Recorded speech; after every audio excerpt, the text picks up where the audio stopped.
In the summer of 1912, a 4-year-old boy vanished without a trace. One moment he was playing near a lake in Louisiana. The next, he was gone. What followed was one of the strangest missing person cases in American history. A nationwide search. A mysterious child found hundreds of miles away. A family convinced they had recovered their son. And a secret that would remain hidden for more than 90 years. Then, nearly a century later, a DNA test changed everything. The results shocked historians, investigators, and the surviving family members, because the boy everyone believed was Bobby Dunbar may not have been Bobby Dunbar at all. This is the bizarre mystery of Bobby Dunbar. August 1912. The Dunbar family traveled to a place known as Sway's Lake in Louisiana. It was meant to be a peaceful fishing trip. Bobby Dunbar was just 4 years old. Curious, energetic. Like many children his age, he loved exploring. Throughout the day, Bobby played around the campsite while his family relaxed nearby. Nothing seemed unusual. Nothing suggested that the family was about to experience a nightmare. Then suddenly, Bobby disappeared. Family members searched the area immediately. They called his name, checked nearby trails, searched the water. But Bobby was nowhere to be found. Panic spread quickly. Local authorities organized search parties. Volunteers arrived from surrounding communities. Boats searched the lake. Men on horseback combed through nearby forests and swamps. Newspapers began reporting the disappearance. As days turned into weeks, hope began fading. Many feared the worst. The swamp surrounding the lake was dangerous, filled with thick vegetation, deep water, and wild animals. Some investigators believed Bobby may have drowned. Others suspected kidnapping, but no evidence confirmed either theory. The case remained a mystery. Then, 8 months later, authorities received surprising news. A traveling laborer named William Walters had been moving through Mississippi with a young boy. Some people believed the child resembled Bobby Dunbar. Investigators quickly became interested. Walters insisted the child was not Bobby. He claimed the boy belonged to another family and had been placed in his care with permission. But authorities weren't convinced. Soon, the Dunbar family was contacted. They traveled to identify the child. What happened next would change several lives forever. At first, there was uncertainty. Reports from the time suggest family members were not immediately sure whether the child was Bobby. After months apart, the boy's appearance had changed. He was older, different, confused. Eventually, however, the Dunbar family announced they believed the child was their missing son. The nation celebrated. Newspapers described it as a miracle reunion.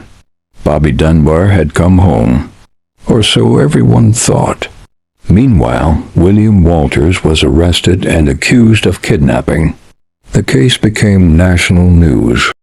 But there was another woman who entered the story. Her name was Julia Anderson. She claimed the child belonged to her. According to Anderson, the boy was her son, Bruce Anderson. She insisted Walters had not kidnapped anyone. Instead, she said she had allowed him to care for the child. Suddenly, investigators faced a disturbing possibility. What if the recovered child wasn't Bobby Dunbar? What if he was someone else entirely? The controversy divided public opinion. Yet despite Anderson's claims, the courts ultimately sided with the Dunbar family. The child remained with them, and life moved forward. For decades, the mystery appeared solved. The recovered boy grew up believing he was Bobby Dunbar. He married, had children, built a life. Most people accepted the official story. To the public, the case was closed. But beneath the surface, doubts remained. Some researchers questioned the identification. Others wondered whether mistakes had been made. Yet no one had a way to know the truth. Not in 1912, not in 1950, not even in 1980. The answer would require technology that didn't yet exist. Then, in the early 2000s, the mystery returned. Descendants of the Dunbar family began investigating the case. They wanted answers. Modern DNA testing offered something previous generations never had: scientific certainty. Samples were collected. Family lines were compared. Researchers waited for results. When the findings arrived, they changed everything.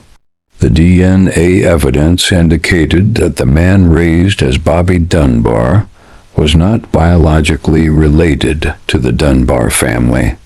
The implications were staggering. If the DNA was correct, then the recovered child had never been Bobby Dunbar. After more than 90 years, one of America's most famous missing child cases had been turned upside down. Historians now believe the child found with William Walters was likely Bruce Anderson, not Bobby Dunbar, which raises an even darker question. What happened to the real Bobby? Nobody knows. Did he drown in the lake? Was he kidnapped? Did something else happen entirely? More than a century later, there are still no answers. The original disappearance remains unsolved. In 1912, a 4-year-old boy vanished near a Louisiana lake. 8 months later, another child was found. For decades, America believed the mystery had been solved. But science told a different story. A DNA test performed 92 years later revealed that one family may have spent generations believing a lie, and the fate of the real Bobby Dunbar remains unknown to this day. It is a mystery that survived wars, generations, and nearly an entire century. And even now, nobody knows what truly happened to Bobby Dunbar. A disappearance that began in 1912, and a mystery that may never end.